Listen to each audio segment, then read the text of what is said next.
Trump croyait, idiot et bête qu'il est, il croyait que c'est parce que tous ceux qui parlent vous disent que l'Iran est affaibli. Eux tous. L'Iran est affaibli, l'Iran est affaibli, l'Iran est affaibli. C'est ce que tout le monde dit. Donc, ils partent sur la supposition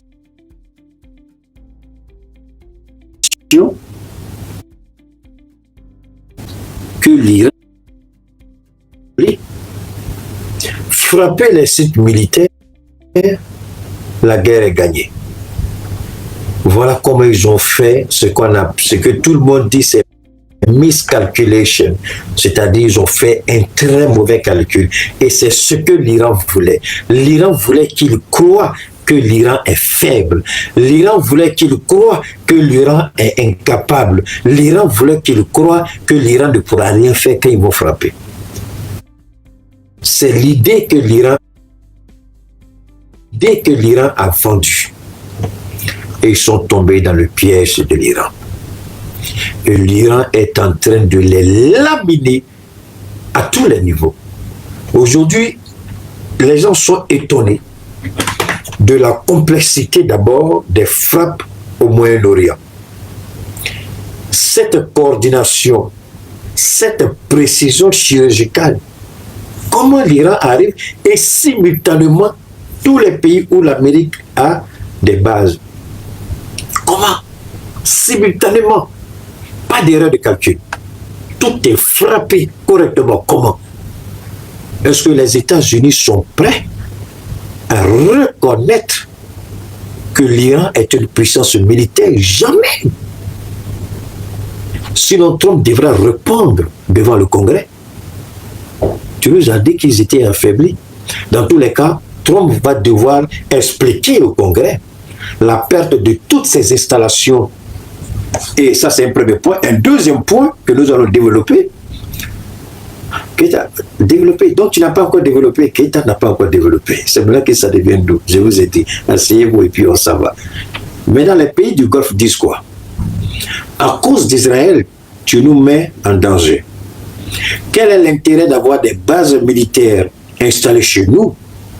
Et quand on a besoin de votre aide, vous défendez Israël et vous nous laissez à la merci des missiles et des drones iraniens.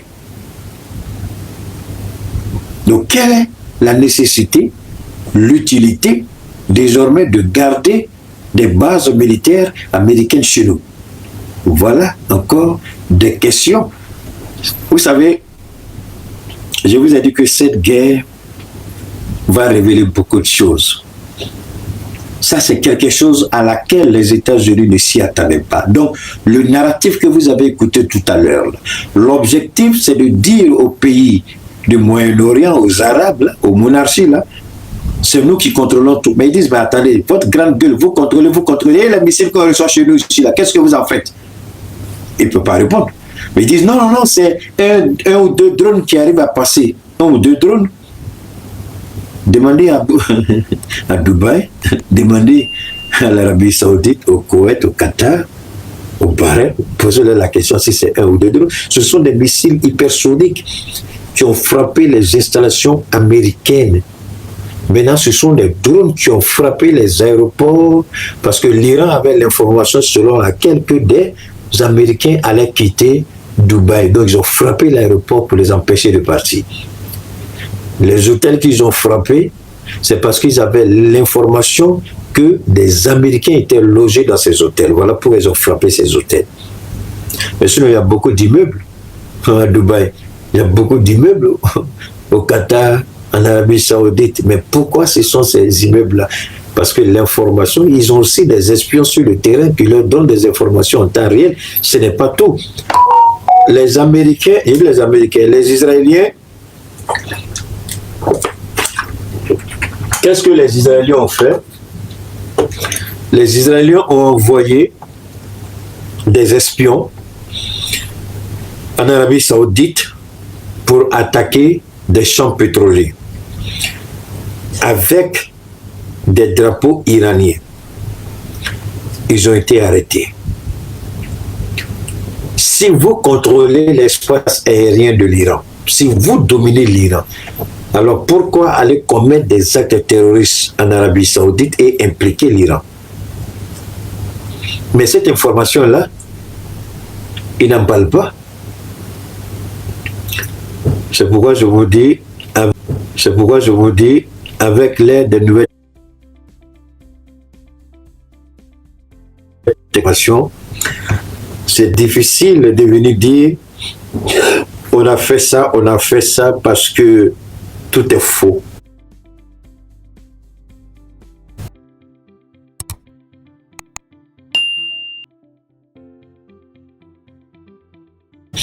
Et vous avez entendu le secrétaire de la guerre de Trump. On contrôle le ciel iranien, d'accord? Que ce sont quelques petits drones qui arrivent à passer, d'accord? On va regarder ça.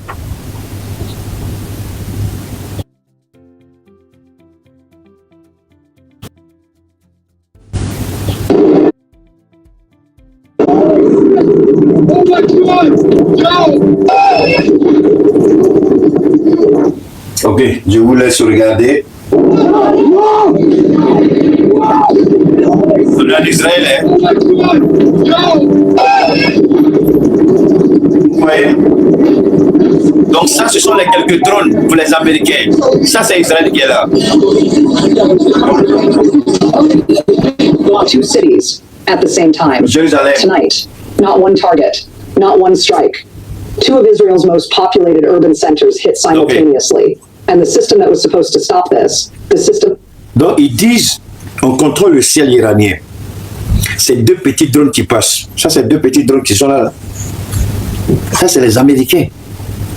J'ai dit, le flatteur, le menteur vit au détriment ou au dépens de celui qui l'écoute. Quand on va au détriment ou au dépens de celui qui l'écoute. Quand on va mentir. Building, maintaining, and selling to the world as the ultimate shield is not stopping anything tonight. Let me say that clearly because the mainstream coverage is still dancing around it. The Iron Dome is gone. Not damaged, not degraded, not recalibrating, gone. Functionally, operationally, visibly gone. Over Tel Aviv and... Quand vous regardez, ça vous rappelle la Palestine. Ça vous rappelle le Liban. Regardez ça. Quand ils prenaient le temps pour tuer les Libanais, ils prenaient le temps pour tuer les Palestiniens, au vu et au sud des Américains. Que disait l'Europe? Israël a le droit de se défendre. Israël a le droit de se défendre. Mais je ne comprends pas pourquoi le narratif hier, Israël avait le droit de se défendre, pourquoi ce narratif ne s'applique pas à l'Iran. Puisque ce n'est pas l'Iran qui a commencé cette guerre. L'Iran était en négociation de bonne foi avec les Américains. L'Iran n'était même pas obligé d'aller à ces négociations, puisque en 2012, on se rappelle, sous la bannière de la communauté internationale, l'Iran avait accepté le deal. Moi, je me rappelle aux États-Unis, c'était John Kerry, qui était le secrétaire d'État, je crois, de Barack Obama, qui a mené ces négociations avec le ministre français Laurent Fabrice, quelque chose comme ça, quand c'était l'autre qui était avec Hollande qui était président à l'époque. C'est François Hollande qui était président. Mais ils ont négocié sous la bannière de comment on appelle ça, l'agence internationale.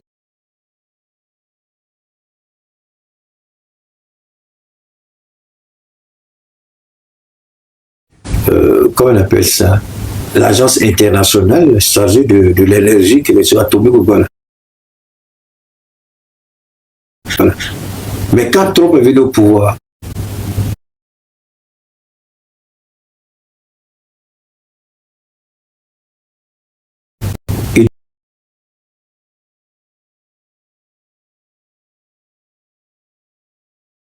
qui est aujourd'hui Premier ministre en Israël, il allait à la tribune des Nations Unies dire que l'Iran est à 2 semaines d'obtenir la bombe atomique, la bombe nucléaire. Laurent Fabrice, merci beaucoup Marcel. On se rappelle, je vous en prie, ne soyons pas. Non, soyons honnêtes. Le même Premier ministre qui est là, en 2012, il allait à la tribune des Nations Unies. Depuis l'Iran est à une semaine, voire deux, d'avoir la bombe atomique. Aujourd'hui encore, c'est le même plan qu'il a présenté à la Maison Blanche. 14 ans après. Je dis bien 14 ans après. 2 semaines là, ce n'est pas encore arrivé. Pendant 14 ans, calculez, il y a combien de 2 semaines dans 14 ans? Il y a combien de semaines dans 14 ans? Calculez 14 ans.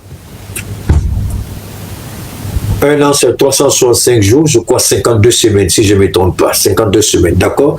Pas 10, ça fait déjà 520 semaines. Hein? Multipliez encore.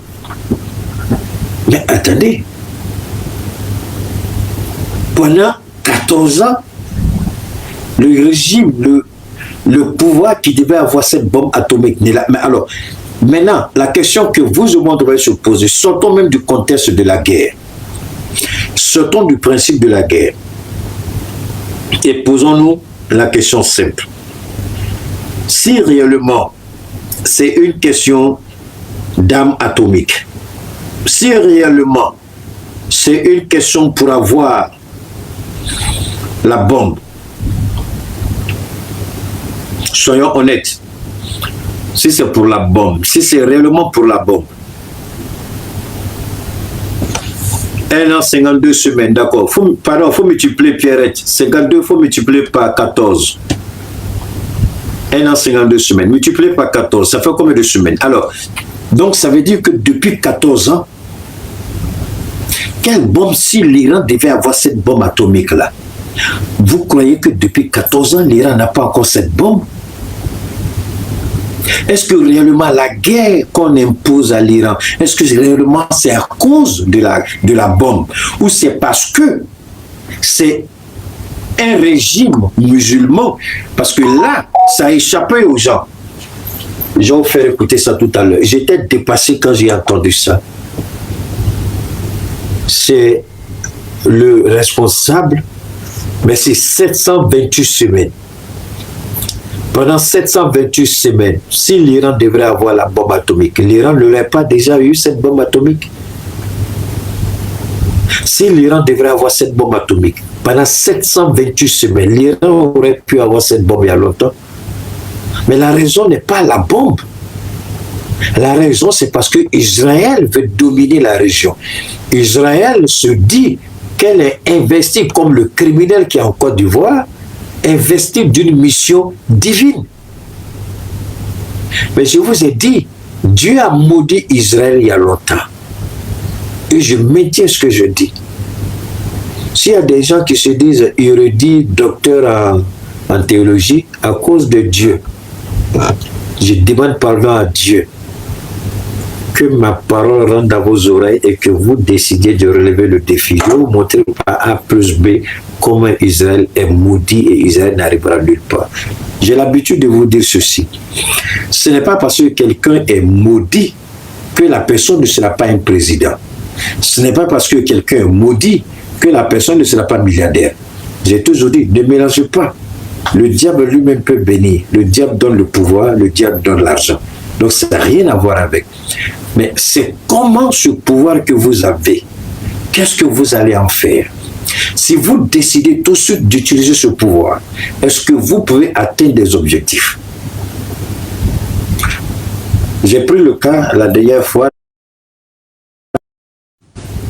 J'ai dit à malédiction derrière lui. Mais pourtant, il est à la tête d'une fortune inimaginable, colossale. Pourquoi je dis qu'il est maudit, le prince Ben Salman? Il a été incapable de battre le Yémen. S'il avait la bénédiction de Dieu, il allait battre le Yémen. Il a échoué au Yémen. Non, venez me dire que j'ai tort. Montrez-moi que j'ai tort. Pourquoi Israël est maudit? Parce que Israël n'arrivera jamais à battre l'Iran. Pas que l'Iran est un pays musulman, non. Parce que Dieu ne livrera pas l'Iran à Israël à cause des crimes d'Israël. Les mêmes crimes qu'Israël a commis hier en s'associant au dieu Baal, à l'idolâtrie, à la haine, à la méchanceté, à la jalousie, vouloir imposer sa volonté que celle de Dieu. Voilà pourquoi nous disons que Israël est maudit et Israël ne pourra jamais battre l'Iran. Même si c'est un seul Iranien qui est survivant, ce seul Iranien va reconstituer l'Iran et puis combattre l'Iran. Israël ne gagnera jamais cette guerre. Parce que vous écoutez aujourd'hui, aux États-Unis, on nous dit qu'il faut combattre l'Iran parce que c'est un pays musulman. Et qui dit ça? Le président de l'Assemblée nationale, comme chez nous, le président du Congrès, celui qui a la tête des deux chambres. Et c'est aujourd'hui qu'il dit ça. Que l'Israël, tant que c'est un pays musulman, j'étais dépassé. Je me suis posé la question, est-ce que les musulmans aux États-Unis ont entendu ça? Et c'est un jeune Américain qui m'a permis de comprendre ça. Je vais vous faire écouter ce qu'il a dit. Permettez-moi, parle du Keita Tchamati. Je viens, voilà, c'est ici. Ok, c'est ça qui est là. Okay. From the sky all day long. Bon, toi, tu racontes ta vie de maître. Je vais ramener ça en arrière. Ok, ça c'est...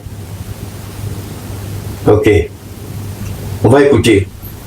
Je peux écouter. Where the Democratic Senate candidate James Culler. Ok, c'est celui-là. C'est un jeune Américain que je suis beaucoup. C'est grâce à lui que je suis au courant de beaucoup de choses. Ils sont comme ça, ils aiment beaucoup les podcasts, donc je le suis. Et c'est lui qui m'a permis de découvrir ça. Que cette guerre, c'est une guerre idéologique. Pas idéologique, pardon, une guerre religieuse. Qui dit ça? Les États-Unis, c'est un pays laïque. Mais qui dit ça? Celui qui a la tête du Congrès américain. Je crois que c'est Mike quelque chose comme ça.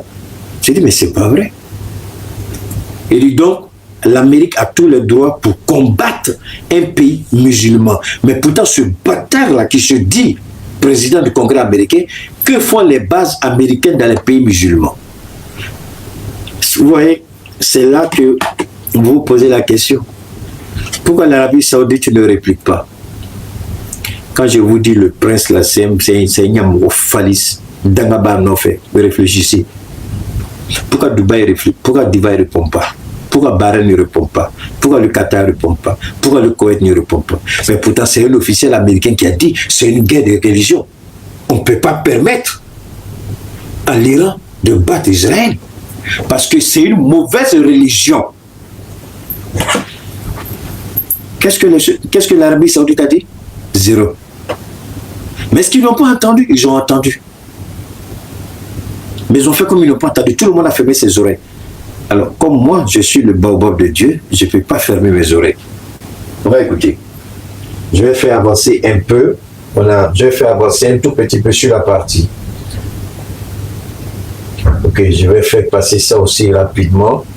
C'est cette partie-là qui m'a... Ok, voilà, c'est ici. Voilà. Bon, on va écouter. On va écouter. And then if Israel struck Iran first, then Iran would strike the United States. So we had to strike first. Remember, that's what he said. That's what Rubio said. Now Johnson says, actually, they declared war on us. Iran declared war on the United States, is what he says. Here, play this clips. Okay, those are sovereign territories. C'est lui qui est là. C'est lui. Voilà, voilà ça. Speaker Johnson. C'est Johnson, c'est lui qui est là. Lui. C'est le, si vous voulez, le président des deux chambres au niveau du Congrès, Sénat et puis la Chambre des représentants. C'est lui.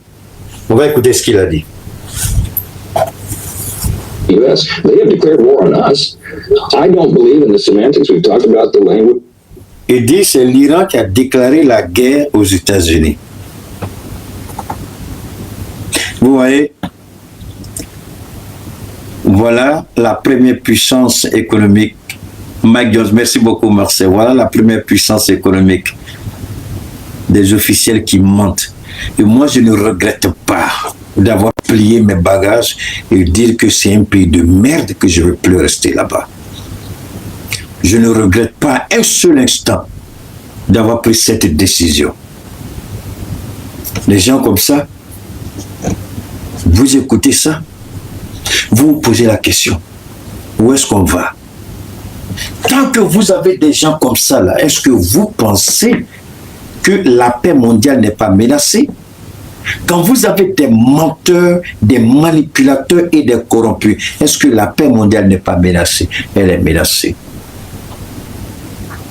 C'est eux qui veulent nous enseigner la démocratie. Donc la démocratie, c'est un mensonge. Il n'y a rien de vrai dedans. Voilà la preuve que la démocratie n'existe pas. C'est la manipulation, c'est le mensonge. On vous ment. Comment on peut s'arrêter devant le monde et dire que c'est l'Iran qui a été le premier pays à attaquer les États-Unis, alors que les faits sont là? Comment on peut dire ça? Et puis rentrer chez soi à la maison, regarder sa famille et puis rire en est content.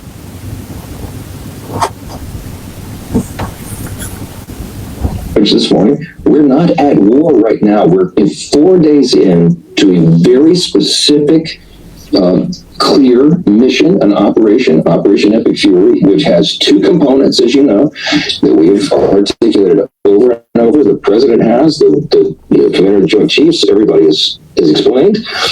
2 points. We had to take care of these ballistic missiles. Oui. Il dit, la guerre n'a pas encore commencé, on est au 4e jour. Il dit, cette opération militaire, il y a 2 aspects. Regardez ce qu'il va dire. Ce n'est plus la question de l'arme balistique, non, de l'arme nucléaire, mais c'est la question maintenant des missiles balistiques.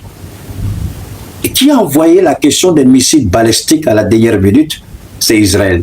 Parce que après la guerre des 12 jours, tellement l'Iran a lavé copieusement Israël, Israël se dit, en fait, d'armes nucléaires, là, ce n'est plus. Donc, finalement, regardez bien, on quitte, on bascule doucement vers les missiles balistiques. Parce qu'ils savent qu'aucun pays au monde ne va renoncer à sa sécurité au motif que, attendez, quand les gens parlent, est-ce qu'ils s'entendent? Que Dieu envoie le feu de l'enfer sur les Américains, que Dieu détruise ce pays, que Dieu les détruise jusqu'au dernier. Regardez bien, ils ont la bombe atomique, ils ont les avions super puissants, F-35, B-2 Spirit, ils ont des navires de guerre, ils ont tout ce que vous voulez. Mais un pays dit, pour ma sécurité nationale, pour la protection de mon territoire, j'ai besoin d'armes, non pas pour attaquer, mais pour me protéger. Je vous ramène encore. Que disait Macron la dernière fois que je vous ai fait écouter un discours de Macron? Qu'est-ce qu'il a dit? Pour être craint, il faut être fort. Pour être fort, il faut avoir les armes. Donc on veut que l'Iran devienne un petit pays comme le Liban, comme la Palestine, à la merci d'Israël. Donc l'Iran n'a pas le droit de se protéger, de se défendre. Parce que c'est le bon vouloir d'Israël. Après, Israël va venir en Afrique pour dire aux Africains, aucun. En fait, les gens ne comprennent pas quelque chose. Israël est sur Israël, je répète ce que je dis. Écoute, je vous en prie, détestez-moi à l'Agda. J'aime qu'on me déteste. Ça me permet d'avoir des années supplémentaires par la grâce de Dieu. Israël veut contredire Dieu. Et là, les gens ne voient pas venir. Et la Torah, même dans le Coran, c'est tu seras le premier, non le dernier. Je te bénirai du lever du soleil au coucher du soleil. Tu n'iras plus emprunter, on viendra emprunter chez toi. Je ferai de toi la prunelle de mes yeux. Et quand Israël a péché, fornication, idolâtrie, mensonge, corruption, vol, Dieu a tourné son dos à Israël. Et Israël dit, toute cette promesse-là, nous, on s'en fout ce qu'on a fait, mais Dieu nous-mêmes, là, par notre propre force, on va récupérer tout ça. En fait, c'est ce qui est en train de... Et les gens, il y a des...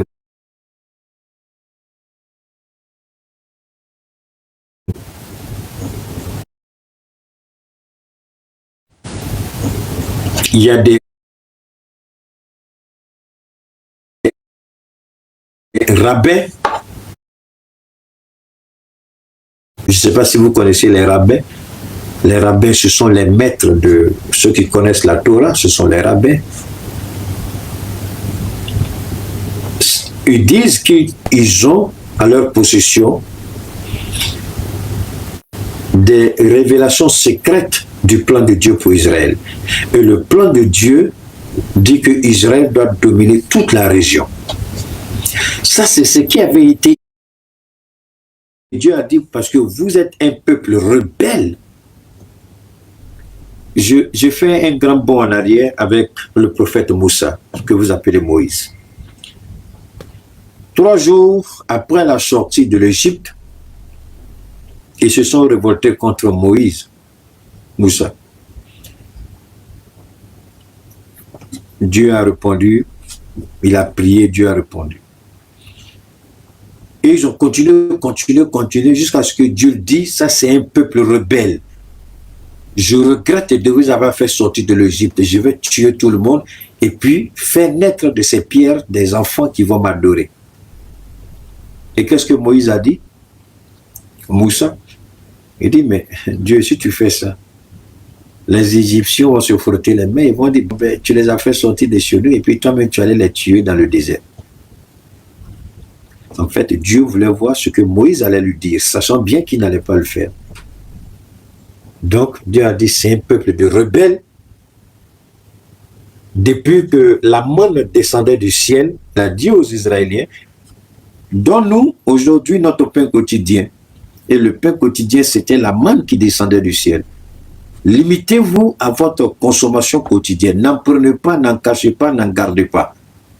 Israël a désobéi et Israël a fait ça. Au lendemain matin, tout ce qu'ils avaient gardé chez eux était pourri.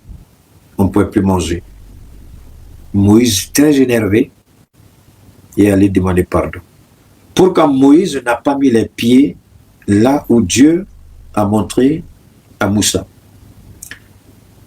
À cause de la rébellion d'Israël, Dieu lui a dit, va parler à la roche, l'eau va sortir. Je ne sais plus ce que je dois faire avec ces gens-là. Donc, Nabila Moussa, le prophète Moussa, au lieu de parler à la roche, dans la colère, tellement énervé parce que il avait des enfants maudits qui étaient avec lui, il a pris son bâton et puis il a tapé la roche. L'eau est sortie. Ils ont bu. Mais Dieu lui a dit, parce que tu as fait ça, tu ne mettras pas pied là où j'ai promis à Abraham. Parce que Moïse lui-même s'est révolté à cause de leur comportement. Donc quand je dis que c'est un peuple maudit, je sais de quoi je parle. Ils sont maudits, ils n'ont rien après. Tout ce qu'ils peuvent vanter, c'est vrai. C'est vrai. Dieu a fait d'eux un peuple béni. Ceux qui détiennent les grandes banques dans le monde, c'est eux. Le monde de la finance, c'est eux. Mais posez-vous la question, pourquoi Dieu a permis à Hitler, un criminel de guerre, de tuer plein de combien de millions de ses enfants? Ce que Dieu n'a pas fait dans le désert, il a permis à Hitler de faire ça en Allemagne. Donc souvent, on peut accuser Hitler de tout. Mais entre Hitler et les Juifs, là, la vérité, la personne ne connaît à part Dieu lui-même. C'est pourquoi moi, je me défendrai de dire ce que Hitler a fait à les Juifs. Là. Parce que quand je regarde ce qu'ils font aujourd'hui, là, je dis Hitler avait bien fait avec eux. Oui, je soutiens bien, c'est ma bouche. Israël, c'est pas la peine. Donc, Israël croit qu'ils ont un destin divin, ce qui est absolument faux. Écoutez ça. They were producing at such a rapid pace that our regional allies could not keep up with. We had to ensure that they can't fire all those barrage of missiles at our people, our troops, our assets, our citizens in the region and our installations. And then MAGA Mike says, actually, this is very... Ce n'est pas tout. Il dit il faut qu'on arrive à détruire le programme balistique de l'Iran, ce qui n'arrivera pas. Parce que aujourd'hui, est-ce que vous croyez que enlever l'uranium iranien, pardon, est-ce que vous croyez que ça a empêché l'Iran d'avoir la bombe atomique? Mais attendez, moi je ne suis plus assis dans une salle de classe. Je ne suis plus assis dans un amphithéâtre, ni dans une classe de TD à l'université. Je ne suis plus aux États-Unis.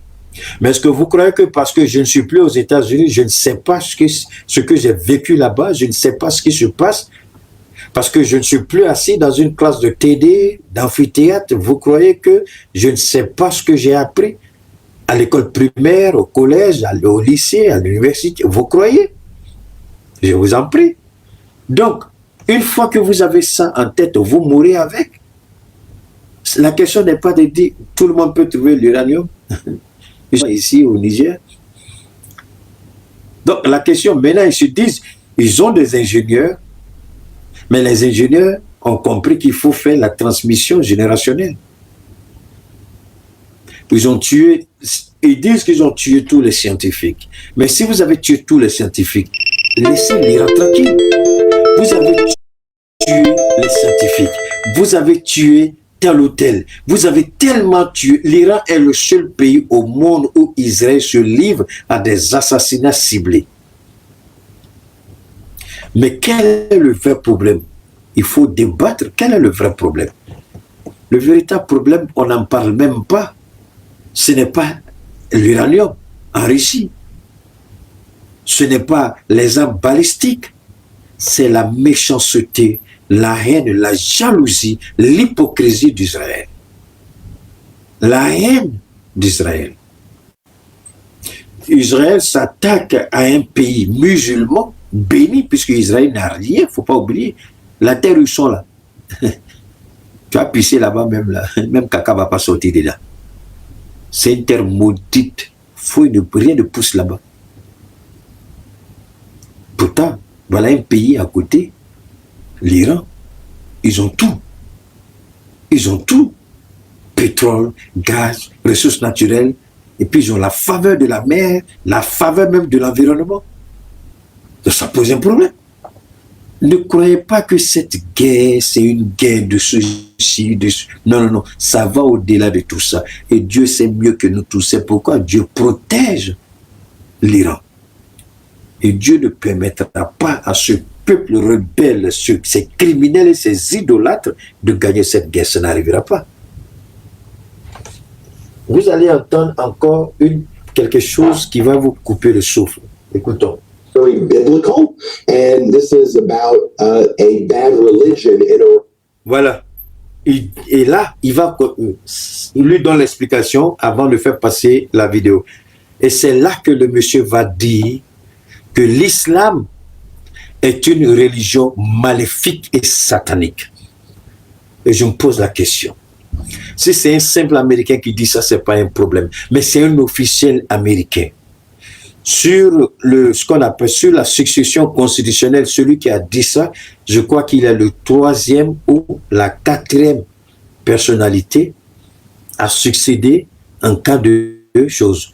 Souvent même les gens disent que le représentant de la Chambre est la 2e personne, c'est-à-dire qu'après le vice-président, en termes de succession constitutionnelle au pouvoir. Donc celui qui a parlé n'est pas n'importe qui.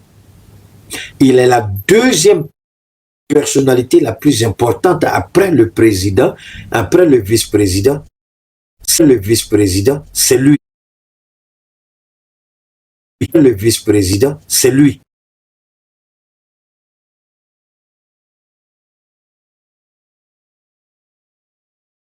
parler. Ceux qui hébergent les Américains, je ne vois pas le Koweït, je ne vois pas Dubaï, je ne vois rien.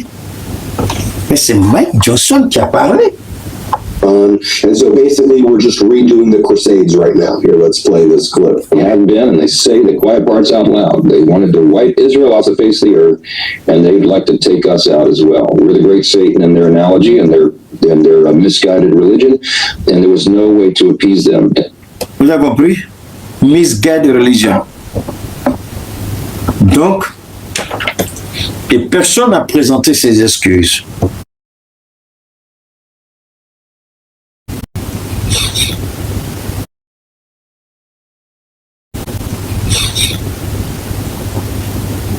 Vous savez, je remercie Dieu. Le jeune homme le jeune homme là, il n'est pas musulman, hein. Le jeune homme là, il n'est pas musulman. Le jeune homme, il n'est pas musulman. Le jeune homme est à avoir dedans. Alors, cela doit vous donner une idée. Vous qui voulez soutenir Israël, soutenez-le, parce que je peux accepter, je peux comprendre que des chrétiens, des catholiques disent ah non, non, c'est la terre sainte. Oui, c'est la dit pas d'accord, vous n'êtes pas d'accord, je m'en fous, allez-y où vous voulez. Je répète ce que j'ai dit. La terre, elle est sainte par la volonté de Dieu. Les dirigeants, ils sont maléfiques de par leur comportement, leurs actions. Voilà. Alors, pour que tu puisses gagner un combat, même si c'est un combat pour Dieu, tu prends toujours leçon auprès de Dieu. À moins que je me trompe.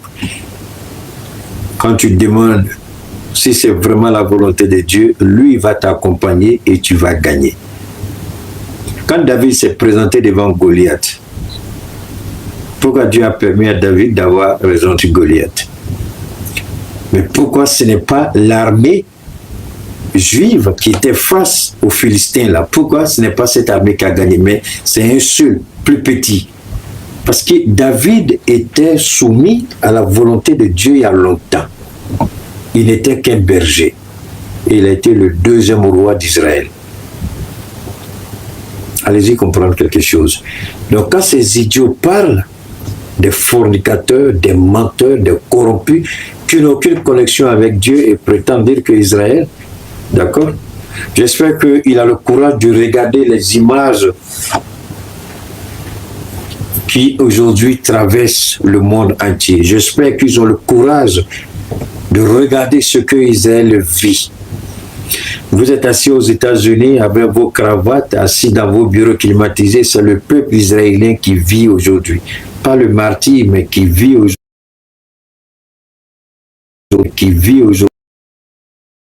Vous dites que l'Iran veut effacer Israël de la surface de la terre, mais ce n'est pas l'Iran qui a demandé ces négociations, c'est vous et Israël. Vous avez permis à Israël d'avoir une arme atomique. Israël a la bombe atomique, tout le monde le sait. Israël a les F-35 que tout le monde sait.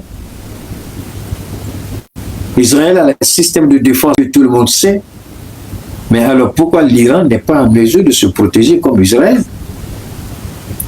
Pourquoi ne pas créer les conditions pour une paix durable entre les deux peuples que toujours d'aller de confrontation en confrontation? C'est pourquoi l'Iran a dit, je vous l'ai dit la dernière fois, cette guerre sera la dernière guerre de l'Iran. Et avec Israël et avec les États-Unis. Et aujourd'hui, il n'y a pas quelqu'un qui donne des ordres pour les frappes. Les ordres ont été donnés et celui qui a donné les ordres est mort. Donc les ordres, il n'y a pas quelqu'un qui peut aujourd'hui dire qu'il faut arrêter. La seule personne qui peut dire d'arrêter, c'est le nouveau guide spirituel qui sera choisi. Même pas un guide intérimaire. Donc le plan tel que dessiné par le guide Khomeini sera appliqué jusqu'au bout. Et aujourd'hui, c'est ce qui crée la panique. Maintenant, on est rentré dans la deuxième partie de notre intervention. Pourquoi il y a la panique? Parce que il n'y a personne légitimement qui peut négocier aujourd'hui avec les États-Unis. Ils ont tué, ils n'ont pas fini de retirer des débris, les corps et du guide suprême et de tous ceux qui étaient avec lui. Quand vous envoyez une telle charge de frappe et que tout le bâtiment s'écroule, est-ce qu'il y a possibilité même de retrouver quelqu'un? Parce que finalement, tout est broyé dedans. Donc, qui va négocier avec les Américains? C'est la question. Qui va négocier avec eux? Personne.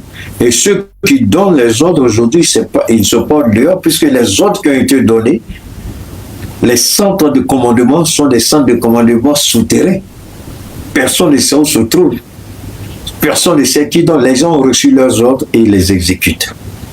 Tant qu'il y a des missiles, tant qu'il y a des drones, ils les frappent en fonction de ce qu'il a été donné comme ordre. Et aujourd'hui, l'Iran est allé à une vitesse supérieure. L'Iran dit que désormais, elle va frapper toutes les ambassades américaines dans le Golfe. La question, c'est de savoir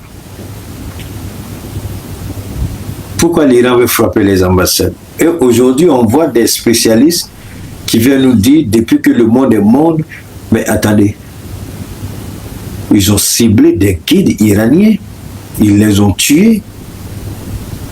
Ils les ont tués. Et vous voulez qu'ils fassent quoi? Qu'ils se taisent? Qu'ils ferment les yeux? Non. Ils ont dit que Israël va payer pour ce que Israël a fait. Et je pense que si l'Iran était affaibli, réfléchissons une dernière fois, si l'Iran était affaibli, est-ce que vous pensez sérieusement? Est-ce que vous pensez sérieusement que l'Iran serait aujourd'hui en mesure de continuer ses frappes? Si l'Iran était affaibli, et l'Iran était clair, pour le moment, personne n'a entendu, ni vous ni moi, personne n'a entendu dire que le missile qui a été frappé, par exemple, sur l'ambassade des États-Unis ou sur l'ambassade des États-Unis ou dans le Moyen-Orient, personne ne nous a dit que ce sont des missiles Kinjal ou des missiles CM-302 chinois. Non. Jusqu'à présent, ce sont des missiles iraniens, alors que l'Iran a reçu en quantité industrielle, en quantité énorme des missiles chinois et russes. Pour le moment, ils n'utilisent même pas ces missiles-là. Ils ont dit, les missiles que nous avons, ce sont les stocks que nous avons, les anciens stocks de la guerre des 12 jours. Les stocks qu'on avait prévus, qu'on n'a pas pu utiliser, c'est ce que nous sommes en train d'utiliser. On n'a même pas encore commencé à utiliser les nouvelles armes. Donc on va frapper. Et là, il faut que les Américains sortent pour contredire le narratif, pour dire qu'ils n'ont pas le contrôle. C'est nous qui avons le contrôle. Mais vous avez le contrôle. Et puis ils arrivent à frapper vos bases. Et puis les Américains, mais c'est ça qui me tue. Ils ne parlent même pas de ces bases-là qui sont, ces installations qui sont détruites. Il y a 2 radars, je crois que vous avez vu ça. Il y a 2 radars qui ont été complètement en bas. 2 radars. Il y a le centre de commandement de la 5e flotte marine qui a été mis hors circuit. Il y a 2 radars, je crois qu'il y a un radar, d'après ce qu'on nous a dit, qui fait 1 milliard, à peu près 1 milliard 200 ou 1 milliard 300. Hein? Donc les 2 radars sont partis. Et il y a d'autres radars encore. Enfin, qu'est-ce qu'ils ont fait? J'allais oublier. C'était une des articulations de mon qu'on appelle ça, de mon direct aujourd'hui. L'Iran a commencé d'abord à paralyser le système de défense des États-Unis dans le Moyen-Orient. Et il y a un calcul qui a été fait, je ne sais pas si je peux vous montrer le calcul, donne-moi une seconde, je ne sais pas si je peux vous montrer. Il y a un calcul qu'ils ont fait, et le calcul dit quoi?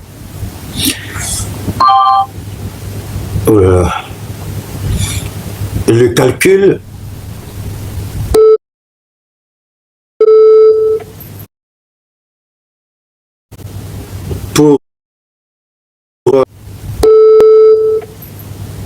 pour un missile iranien,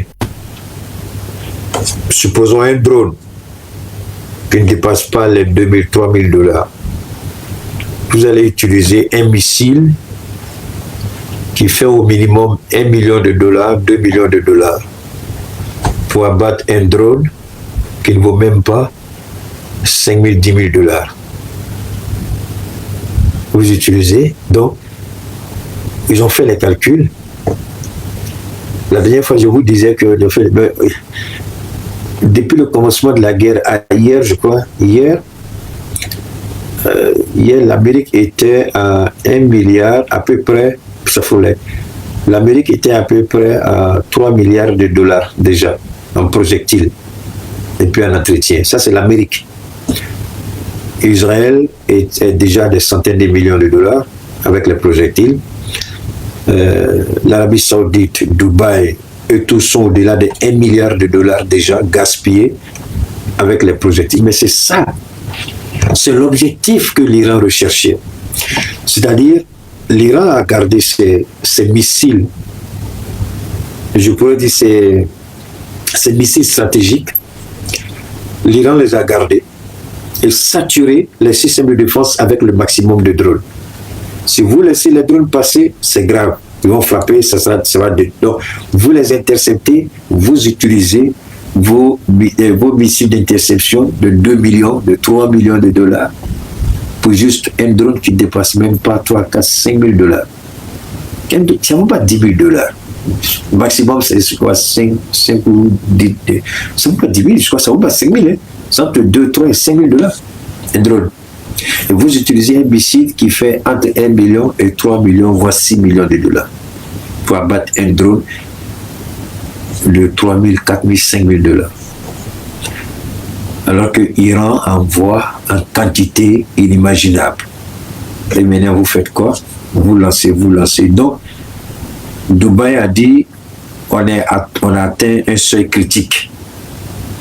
Alors que pour fabriquer ces missiles, il ne peut pas fabriquer ces missiles, c'est-à-dire que chaque mois, il ne peut pas sortir plus de 50 ou 60 missiles par mois, ce n'est pas possible. Les unités de production ne peuvent pas.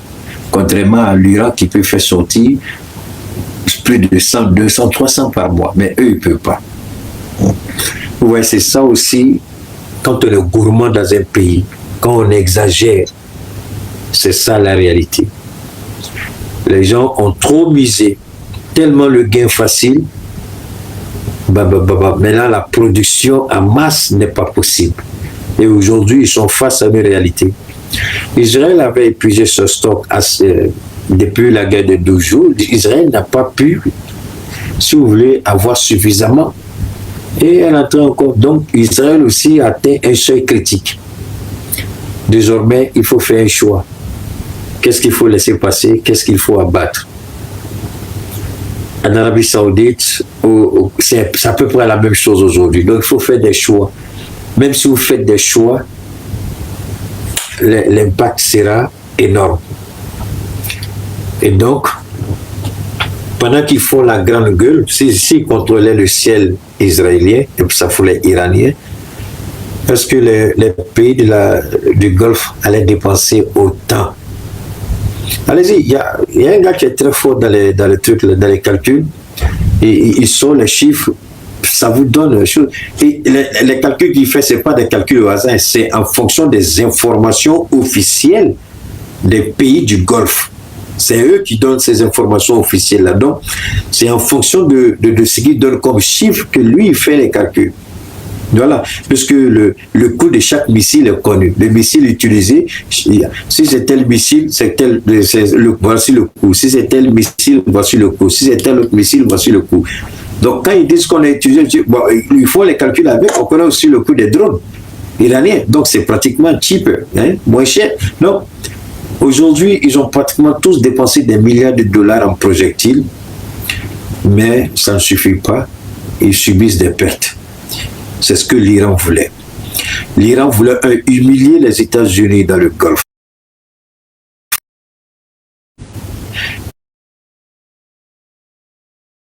médias, ce qu'on appelle les médias mainstream, ils le savent, mais font exprès pour ignorer cet aspect.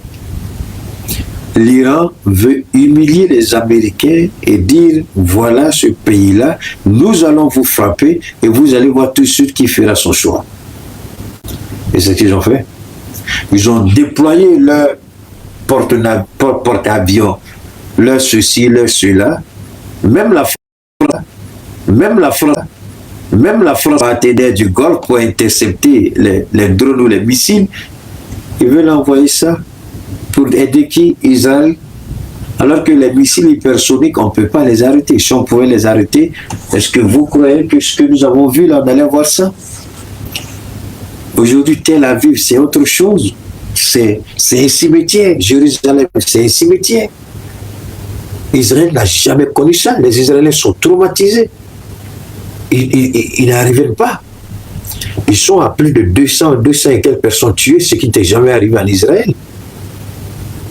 Et surtout le système que l'Iran a mis en place, hein, les missiles qui sont largués à l'approche se divisent pas en 2, 3, 4, mais pas en 10, 60, 70, et puis ça tombe, boum, boum, boum, boum, ça détruit tout. Ils ne s'y attendaient pas. Donc la réalité, c'est ça aujourd'hui. Et l'Iran a très bien réussi sa manœuvre. Parce que l'Iran a montré au pays du Golfe, voilà votre partenaire, regardez ce qui va arriver quand nous allons vous attaquer.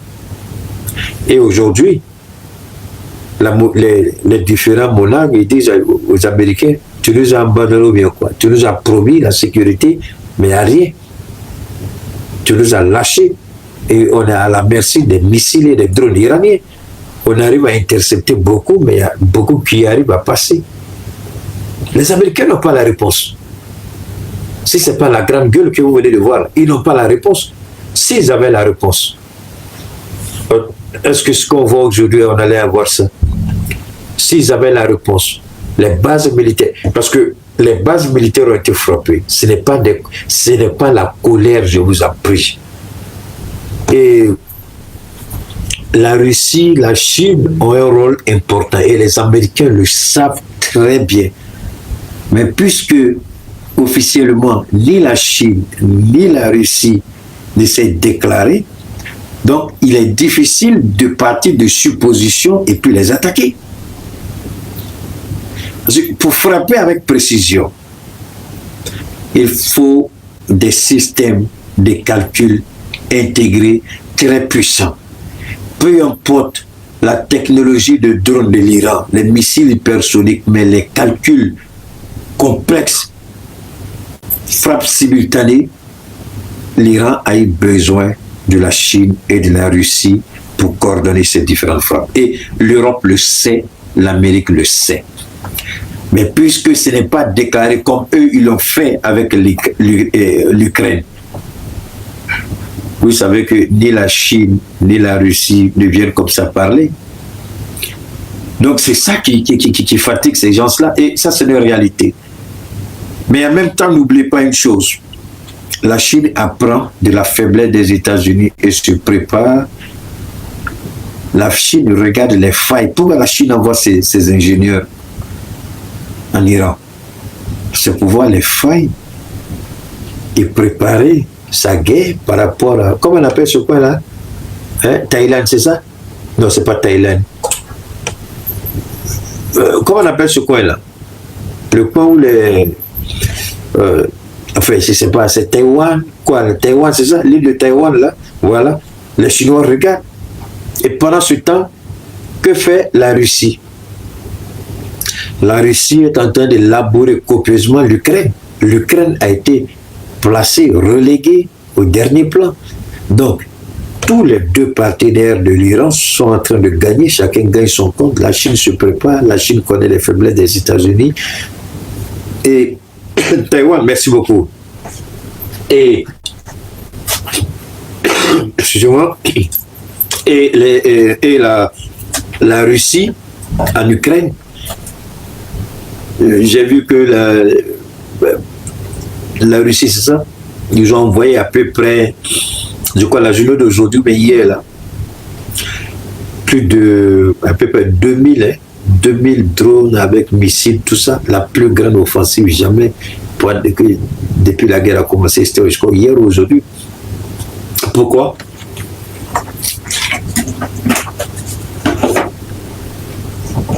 Parce que l'Iran occupe les Américains. L'Iran occupe les Américains. Et c'est ce que Volodymyr Zelensky craignait. Et nous, pendant ce temps aussi, ici dans le Sahel, j'ai vu des exploits de nos forces de défense sur des terroristes, mais les terroristes, ils sont idiots, ils sont bêtes. Moi, je vous ai dit désormais, c'est là-bas. Vous restez ici, sinon on va vous tuer. Au moins, allez-y mourir pour une bonne cause. Peut-être on dira que vous êtes des martyrs. Parce qu'ici, là, vous mourrez, vous êtes des criminels. Hein? Allez-y mourir là-bas pour l'Iran, au moins on dira que vous êtes des martyrs. Donc, qu'est-ce qu'il faut retenir en un mot? Ce qu'il faut retenir, c'est très simple. La démocratie n'a jamais existé. C'est un leurre, c'est une manipulation. La démocratie, c'est de la merde, c'est de la bouillabaisse. Ça n'existe pas. Vous êtes démocrate, soyez fort. Vous n'êtes pas fort, vous êtes manipulé. Et ça, on le comprend très bien avec l'Iran aujourd'hui. Deuxièmement, ceux qui prétendent défendre des valeurs basées sur telle ou telle, vous regardez aujourd'hui dans cette guerre, tout est faux, rien n'est vrai dedans. Aujourd'hui, si l'Iran n'était pas prêt, si l'Iran ne s'était pas préparé sérieusement, ce qui allait arriver allait dépasser l'entendement. Moi, je demande à nos autorités de pas forcément de faire comme l'Iran, mais de mettre en place, oh là là, je crois qu'elle a été balancée sur la batterie, d'accord? Je sais pas trop au niveau de... On va attendre un peu. Donc, ce que nous devons retenir, nous, cette guerre, ce n'est pas la guerre pour défendre une valeur. Cette guerre, ils l'ont manipulée. Cette guerre, l'objectif, c'est d'assujettir un pays souverain. C'est de faire en sorte que l'Iran, devienne le terrain de jeu d'Israël. Faire en sorte que Israël puisse avoir le dessus. Dans 20 secondes, je vais rapidement... Dans 20 secondes, on va...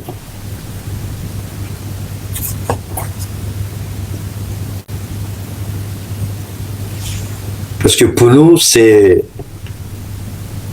fondamental. La question n'est pas de dire que l'Iran ceci, l'Iran cela. La question, c'est de savoir, en toute honnêteté, est-ce que ce qui se passe en Iran, est-ce que les Américains ont raison? Est-ce que l'Iran a tort? Est-ce que ça n'a rien à voir avec l'arme atomique? Rappelez-vous, ils ont accusé Saddam Hussein de détenir l'arme de destruction massive, Saddam Hussein. C'est après sa mort qu'ils ont pris le contrôle des puits pétroliers en Irak. Ils disent que l'Irak ne disposait pas d'armes de destruction massive après avoir pris le contrôle de l'Irak. On nous a dit que Kadhafi voulait tuer son peuple. Il fallait sortir contre Kadhafi. Mais aujourd'hui, on se rend compte que la Libye divisée, chacun a son compte. Tout le monde se tait. La question, c'était à propos des champs pétroliers et puis régler, puisque c'était Sarkozy, régler des différends politiques. Et nous remercions Dieu. Nous, au sein du Sahel, aujourd'hui, par la grâce de Dieu, au sein du Sahel, nous savons ce que nous faisons et nous remercions nos autorités. Nous voulons avoir une idée très claire. C'est pourquoi j'aurais bien voulu faire ça en début d'émission, demander au président Goïta par rapport, permettez-moi une seconde, demander au président Goïta, évidemment que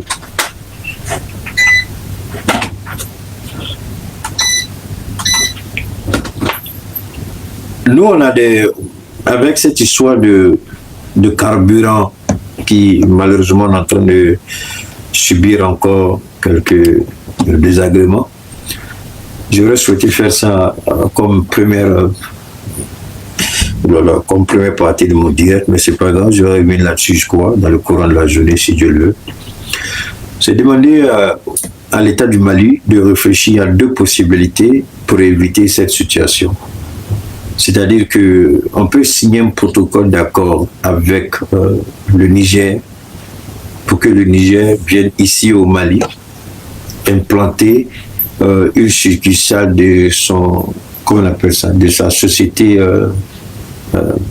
énergétique là, par rapport au carburant, puisque le Niger même transforme son pétrole en carburant.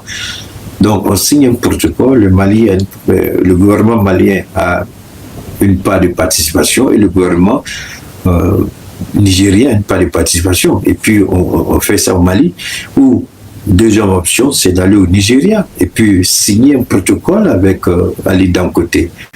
Il a des milliers, pour ne pas dire des millions de citernes que la force unifiée peut escorter du Nigeria jusqu'ici. Je ne dis pas le gouvernement nigérien, mais je parle avec Ali Dangote lui-même. Et moi, je pense que, parce que cette situation, si le gouvernement ne gère pas, c'est un peu gênant. Il faut qu'on arrive à voir nous-mêmes. Pourquoi je parle de ça? Je vais vous expliquer. Tout à l'heure, dans cette histoire d'Iran-là, j'allais sur pratiquement beaucoup de plateformes de médias. Et tout le monde disait que quand l'Iran va fermer, par exemple, le détroit d'Ormuz, que, par exemple, la Chine, qui est le plus gros acheteur du pétrole iranien, a un stock national. Un pays qui a plus d'1 milliard, la Chine a un stock de 60 jours, c'est-à-dire 2 mois. C'est-à-dire pendant il peut y avoir rupture, mais la Chine a une réserve de 2 mois. Imaginez quel genre de réserve pour une population qui va au-delà du milliard d'habitants. Tous les pays du monde ont des réserves. Mais c'est nous ici, on n'a pas de réserve. Même le Burkina a réserve. Parce que tout simplement, ceux qui étaient là avant ont vu ce pays-là comme la viande d'éléphant. Celui dont le couteau est plus tranchant, il vient couper une grosse part et puis il va avec. Ils ont tout vendu. Même le carburant, on ne contrôle rien. Si vous voyez qu'on vit cette situation, c'est parce que ils ont poussé l'État à se désengager de tout ça. Et moi, je me suis posé la question, quels sont ceux qui ont fait? Et ceux-là même, là, moi j'appelle ça la trahison. Aujourd'hui, le gouvernement se débat. Mais le gouvernement n'a qu'à remonter à la source. Assimi connaît. Ça, c'est une trahison. Ceux qui étaient là, ils doivent pas venir se justifier. Pourquoi le ministre de la Justice ne peut pas les convoquer? Pourquoi? Parce que ça, c'est tuer le pays. Il ne peut pas. Les particuliers ne peuvent pas, malgré la grande gueule de certaines personnes de faire croire qu'ils peuvent. Ils font ce qu'ils peuvent. Hein. Ce n'est pas de leur faute. Ils n'ont pas ils ne peuvent pas. On ne peut pas vivre au jour le jour avec le carburant. C'est dangereux pour la sécurité nationale même d'un État. C'est dangereux. C'est pourquoi moi je demande au gouvernement de prendre vraiment des mesures urgentes. Soit il signe un protocole avec le Niger, on commence à construire tout de suite. Le Niger vient puis verse carburant ici au bouillard. Celui qui est fâché n'a qu'à parler de son problème. Non, on parle de la sécurité du pays. On ne parle pas d'un particulier, d'un importateur, des pays qui va dire c'est son problème. Ce n'est pas notre affaire. Le gouvernement travaille pour le peuple et non pour un particulier. De nous, on parle en fonction de l'État et non pour défendre l'intérêt de quelqu'un.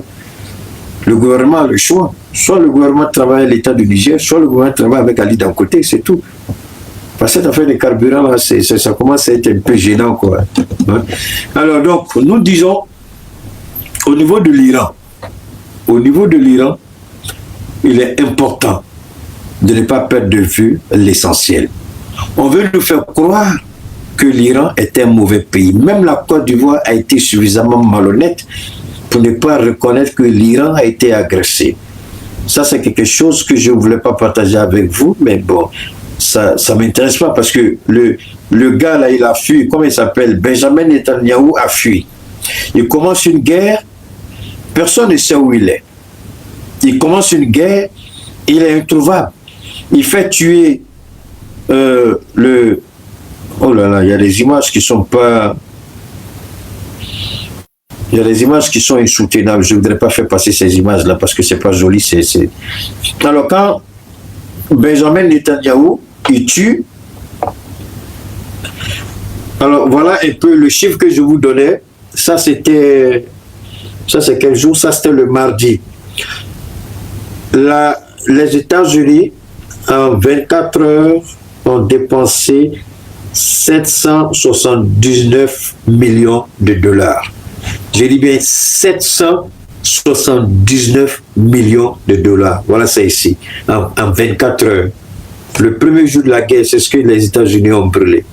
779 millions de dollars. Le premier jour de la guerre, 779 millions de dollars. Donc ça, c'est des choses...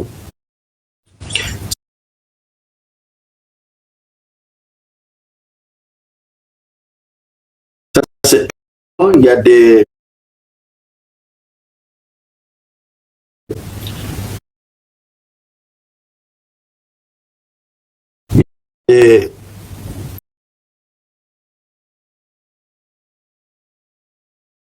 les Chaka. Nous soutenons l'Iran jusqu'au bout. C'est un pays souverain. L'Iran ne peut pas sous-traiter sa souveraineté avec Israël. Les Américains s'en fichent de tout le monde parce qu'ils savent que les gros bonnets, les décideurs aux États-Unis, ce sont des Juifs qui sont tapis dans l'ombre. C'est eux qui tiennent l'économie américaine à main. Donc le président est comme une poupée, une marionnette entre leurs mains. Ça, c'est le problème des Américains. On s'en fout qu'ils les règlent entre eux là-bas. Mais ce que nous disons, l'Iran a le droit et le devoir de protéger sa population, de préserver son intégrité et de faire tout pour défendre partout où les intérêts de l'Iran seront menacés ou attaqués. Et c'est ce que l'Iran fait aujourd'hui. Aussi bien que l'Iran, nous, à notre niveau, dans nos pays aussi, c'est ce que nous faisons, nous nous organisons parce que c'est la seule chose à faire, parce que le peuple compte sur ses dirigeants. Alors, on dit à l'Iran, tu n'as pas le droit de faire ça, mais pendant ce temps, on permet à Israël de s'équiper. Le même Israël qui court pour aller aux États-Unis, et ça, c'est... Le monde devait tirer les leçons de cette guerre. Le monde devait réfléchir. Est-ce que ça, c'est la voie? Est-ce que ça, c'est équitable? Est-ce que ça, c'est juste? Un pays se lève et puis va voir les Américains. Si les Américains n'ont pas les intérêts avec Israël, comment Benjamin rentre dans le bureau ovale, il va faire ses conneries et tout le monde sait que c'est un voleur, un criminel, un manipulateur, un corrompu. Il rentre et puis il va mentir et puis tout de suite on attaque l'Iran. Sur quelle base on attaque l'Iran? Vous négociez avec tout le monde, l'Iran est prêt à faire des concessions parce qu'ils ont vu que l'Iran allait faire des concessions. Donc, le ministre des Affaires étrangères d'Oman, il dit l'Iran a fait des concessions importantes, ce qu'elle n'avait jamais fait par le passé. Il suffisait que les équipes techniques se retrouvaient pour discuter, pour finaliser. Et lui, il était confiant. À la grande surprise, le jour où il dit ça, la même nuit, lui dit ça le jeudi, la nuit du samedi, on attaque l'Iran. Alors, les gens, c'est pourquoi ils ont dit, qui doit faire confiance aux Américains? Parce que vous savez, ce qui est malheureux, c'est que c'est un idiot qui est au pouvoir. Et l'idiot qui est au pouvoir, il a du mal à accepter une dynamique que lui-même, en tant qu'homme d'affaires, il ne peut pas accepter. Si les gens n'ont plus confiance en vous, Si vous perdez votre crédibilité, ça devient compliqué. Et aujourd'hui, les États-Unis ne sont plus crédibles. Qui va miser sur les Américains aujourd'hui? Avec ce criminel qui est au pouvoir, avec cet assassin qui est au pouvoir de Donald Trump, qui aujourd'hui va miser sur les États-Unis? Qui? Un président qui ne respecte pas sa parole. Un président qui, en pleine négociation, sort et puis vous poignarde dans le dos. C'est cette réalité aujourd'hui qu'ils ont montré. Alors, ils veulent faire vivre les États-Unis des années 70, 80, 90, 2000. Oui, il faut être honnête, à cette époque-là, l'Amérique était une puissance. Une vraie puissance, mais pas aujourd'hui. Quand l'Amérique dit tu trembles. Aujourd'hui, c'est pas ça. Au lieu de s'adapter à la réalité nouvelle du monde, ils vivent encore dans le fantasme du passé.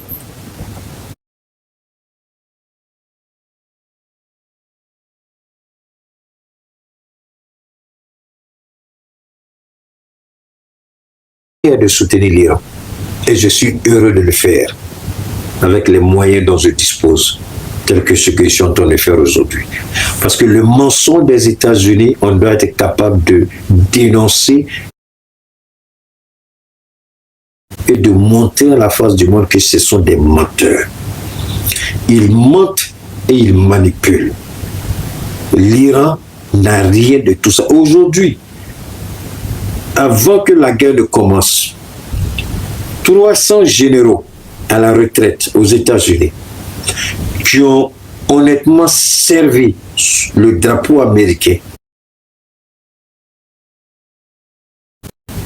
ont dit que Donald Trump est une menace pour les États-Unis. 300 généraux à la retraite.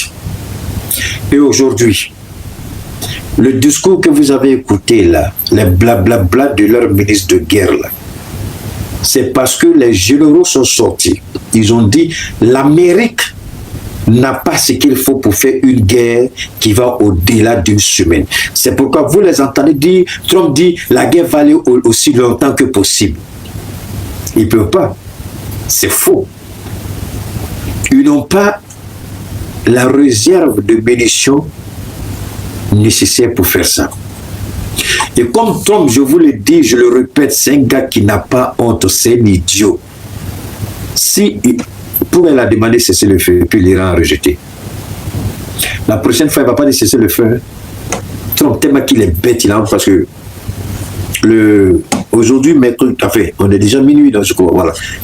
Hier, mercredi, il y avait une réunion importante à la Maison-Blanche.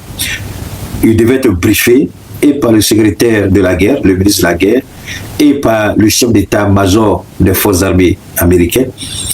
Ils étaient dans ce qu'on appelle le briefing room ou bien le situation room, c'est-à-dire à la Maison-Blanche, il y a un endroit où, quand le pays en guerre se retrouve pour discuter avec les officiers supérieurs de l'armée, tout ça. Et pendant que les gens étaient prêts, ils voulaient faire le briefing, Donald Trump est sorti de la salle. Je répète, Donald Trump est sorti de la salle de réunion. En fait, ce n'est pas une salle de réunion, mais on appelle ça situation room. Il est sorti pendant 23 minutes. Pendant 23 minutes, le ministre de la guerre l'attendait pour faire le point. Le chef d'état-major des forces armées l'attendait pour faire le point. Pendant que ses collaborateurs, Donald Trump est sorti très énervé. Très énervé. Très remonté.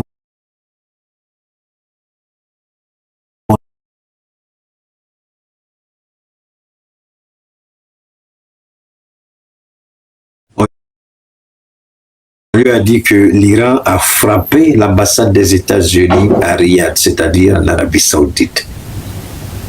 Et très remonté, on lui a dit il faut avoir la maîtrise, ne réponds pas, ne dis rien. C'est là qu'il a envoyé le titre que vous connaissez. On va montrer le feu à Iran, blablabla. Il a raconté plein de conneries. Les gens lui ont dit tu n'aurais pas dû faire ça. Mais en réalité, l'Amérique ne dispose pas aujourd'hui de munitions suffisantes pour continuer la guerre au-delà de 1, 2, 3 semaines. Parce que quand vous faites la guerre, il y a un niveau qu'ils appellent emergency cost, quelque chose comme ça. Vous ne devez pas, parce que si vous utilisez tout et que la situation dégringole, quelle réserve vous avez pour agir? Rien. Donc quand vous arrivez à ce seuil critique, on vous dit il faut trouver un moyen pour arrêter. Mais avec l'Irak, c'était pas la même chose. Les gens confondent les scénarios. En Irak, c'est les Américains qui sont allés frapper. Les premières frappes, ils ont tout de suite anéanti les systèmes de défense irakiens. L'Irak ne pouvait lancer aucun missile, aucun drone, aucun avion. Tout a été cloué au sol. Et les forces terrestres sont rentrées. Maintenant, les officiers supérieurs de l'armée de Saddam Hussein, beaucoup ont jeté les treillis, leur grade, et puis ils se sont reconvertis en civils. En faisant quoi? En créant des milices, puisqu'ils savaient où se trouvaient les dépôts d'armes. Donc, ils sont allés, parce qu'il y avait des dépôts d'armes qui étaient des caches, que quelques rares personnes connaissaient. C'est la même chose avec Muammar Kadhafi. Donc, les gens sont allés, ils ont créé leur milice. Et ce sont ces milices-là qui ont commencé à tuer les soldats américains. C'est pourquoi ils disent boot on the ground, c'est-à-dire des soldats sur le terrain. Et les gens ne veulent pas. Parce qu'ils se rappellent de cette époque-là, ils se rappellent aussi je crois que c'est Afghanistan ou Pakistan, où ils ont fui pour laisser tout derrière eux. Là. Donc, ils ont un choix. Est-ce qu'ils vont faire la même bêtise? Mais en Iran, ce n'est pas le même scénario. Ils croyaient qu'ils ont lancé 900 missiles sur 500 sites en 24 heures. C'est le chiffre de 779 millions là. C'est ça. Ils ont envoyé 900 frappes sur 500 sites. Je dis bien 900 frappes sur 500 sites en moins de 24 heures. C'est là le chiffre de 779 millions de dollars. D'accord? Et quand ils ont frappé pour eux, l'Iran était paralysé. L'Iran ne pouvait rien. Effectivement, comment la première puissance militaire mondiale vous envoie 900 frappes, 900 missiles avec toutes sortes de calibres dedans sur 500 sites, et puis vous arrivez à vous tenir debout, il faut l'Iran. Alors la question c'est de savoir, est-ce que les gens savaient réellement où se trouvaient les armes iraniennes? Est-ce que ce qu'ils ont vu là, c'est réellement ça? Est-ce que l'Iran n'a pas doublé tout le monde? Et c'est ça qui fait mal à Trump. Comment on a fait tout ça? Parce que 1 milliard le premier jour, et ils ont la force, la capacité de réagir. Alors c'est ce que je vous ai expliqué dès l'entame de mes propos. Il y a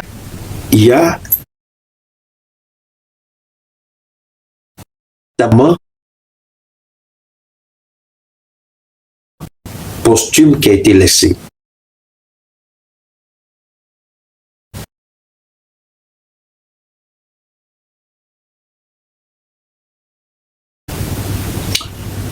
Parce qu'aujourd'hui, le Pentagone fait un briefing. Ils ont dit que l'Iran se prépare à frapper le territoire américain. Et ça a beaucoup gêné Trump. Il dit que l'Iran se prépare à frapper. Donc tous ces narratifs qui sortent là, il y a un but, il y a un objectif. Est-ce que je peux demander à chacun de vous, je ne suis pas détenteur de la vérité, mais réfléchissons de la manière la plus saine. Est-ce que l'Iran n'a pas le droit de se protéger face à un État qui tue tout le monde? Ça fait combien d'années Israël bombarde et tue des Palestiniens? Ça fait combien d'années Israël bombarde et tue des Libanais? Donc si aujourd'hui il y a un pays qui entend de rendre la monnaie à Israël, on ne peut qu'applaudir et demander à Dieu de soutenir l'Iran. Mais ce n'est plus l'Iran seul, le Hezbollah est rentré dans la danse, les Houthis du Yémen sont rentrés dans la danse, les proxys en Irak et en Syrie sont rentrés dans la danse, et c'est eux qui ont commencé, c'est pas seulement là-bas, il y a des pays où, au Pakistan aussi, Ils ont essayé d'attaquer le consulat, je crois qu'ils ont mis le feu là-bas. L'Amérique est un peu attaquée de tous les côtés. Est-ce que c'est ce que voulait l'Iran? Pas du tout, mais c'est l'Amérique elle-même qui est en train de creuser sa propre tombe.